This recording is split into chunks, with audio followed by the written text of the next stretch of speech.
On en reparlera et voilà Marco Di Mello qui va rejoindre.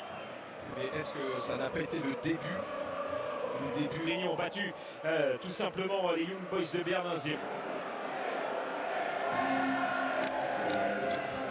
Derrière et puis forcément changement dans les coups.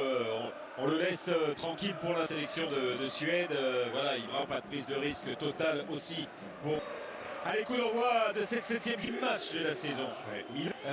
Juste devant la Talenta. Oh, attention à ce premier ballon avec Calabria. Dans la surface et l'ouverture du score. Signé Davide Calabria, le capitaine de l'AC Milan. 30 secondes de jeu dans cette première période et Milan qui prend l'avantage. Calabria qui avait fait son premier match en Serie A le 30 mai 2015 face à l'Atalanta marque là. Il était rentré à la 83e minute à la place de Matianecci. La relance de Mike Maignan. Allons, la petite louche. Ouais, dommage, ça va fuir Ante Rebic. Petite mésentente avec Tonali. Parti là. Ce sera un corner, le premier corner en faveur de Zappacosta maintenant et de Roun. Rebic, le crochet dans la surface, il va vouloir frapper, il est contré. Ils ont fermé la porte là à deux. Et encore Pessina qui veut chercher à éliminer Calabria par rapport aux dernières saisons. Allez, Ruslan Malinovski, Dingosens ou Adbourg. Zapata devant Kier, on est passé devant Zapata la frappe. À nouveau Zapata avec Freuler, Matteo Pessina. 5 secondes derrière le but de Juan Musso avec Kier. Zapata le centre, Ruslan Malinovski, c'était magnifique face à Musso, Rebic toujours, et Diaz qui va rouler son ballon. Qui est venu prêter main forte. La frappe, Perini. C'est parti Malinovski, la tête de Zapata. Zappacosta avec Pessina qui a pris le meilleur, Pessina qui est passé, Pessina toujours. Et Pessina, il est toujours là-bas, alors ça, notamment avec l'Italie, il y avait Pessina aussi.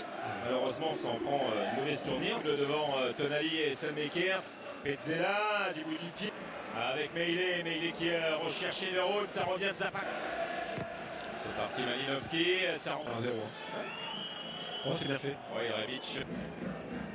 Zappacosta, immédiatement avec corner, encore sous l'œil de Paolo Maldini. 3e minute, le corner, Malinovski. Vous pouvez éventuellement douter de sa constance, parce qu'il est vrai qu'il n'a pas enchaîné. Devant Zapata. Rebic, le crochet. Ouais, il est venu Alessandro Tonali.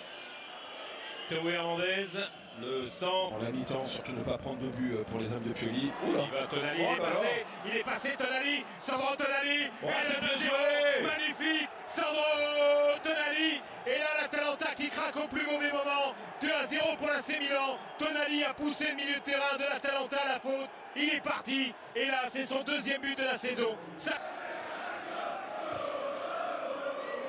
Avec Théo Hernandez, il n'a pas pu contrôler, mais Kessié qui veut placer ce ballon. Charge, hein. Kessié. Ruslan Malinovski. Petzela.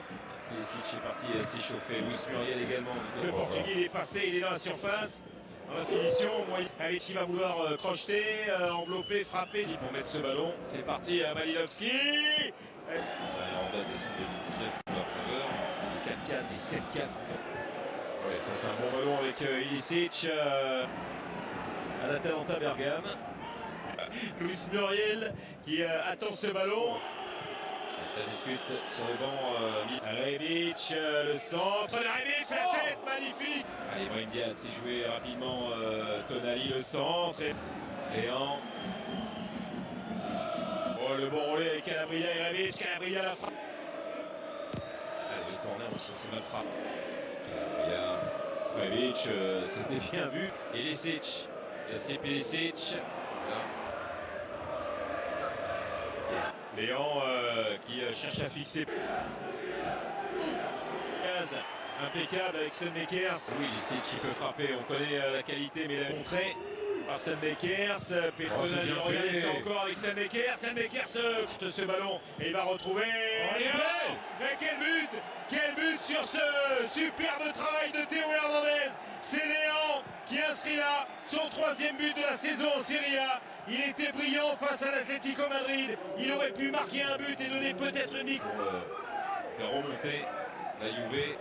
Cette fois c'est fait, mais qui va la centrer Petzela, extérieur de la surface, Zappacosta. Lancé, il va certainement frapper assez fort. Voilà qui est fait, c'est dedans en plein axe. Ça fait 3-1. Il a raison, McMahon, il dit il a nous le ballon, hein, c'est vous qui avez engagé. Avec ce contre Zapata. Pasalic qui est allé le chercher au départ. Zapata. Il n'est pas tombé tout seul. Non, il va tomber tout seul avec Pasalic. Pasalic et but. 3-2, mais là la vidéo elle doit intervenir parce que là il y a faute avant. Il y a faute avant. If a song currently represented Marcus Rashford, it would be Don't You Forget About Me by Simple Minds. Rashford would doubtless prefer their unofficial Premier League anthem, Alive and Kicking. Rashford is on schedule to return from shoulder surgery after the October internationals, and it was confirmed on his Twitter account he was due for a consultation with the United club doctor, Steve McNally, on Friday. Should Rashford emerge onto the pitch at Leicester on October 16th, it would have been 3 months and 5 days since he pulled his penalty a few millimeters too far to the left in the European Championship final. Rashford admitted he entered the tournament low on confidence, and sources say he considered withdrawing from the England squad. Rashford's last Manchester United appearance represented the nadir of his club career, although he overcame a dreadful 2 hours to convert his penalty in Gdansk. He was fortunate to start against Villarreal, given the form of Mason Greenwood and Edinson Cavani, and United now have Jadon Sancho, a would-be number 7, and Cristiano Ronaldo, the number 7. Yet Rashford's rest has been beneficial, and his return is well-timed. Sancho, now at a club where there is pressure and scrutiny, has not started his United career as well as previous sevens Memphis Depay and Michael Owen did. Goals have dried up for Greenwood in September, Cavani is no longer the first choice, and Anthony Martial is an irrelevance.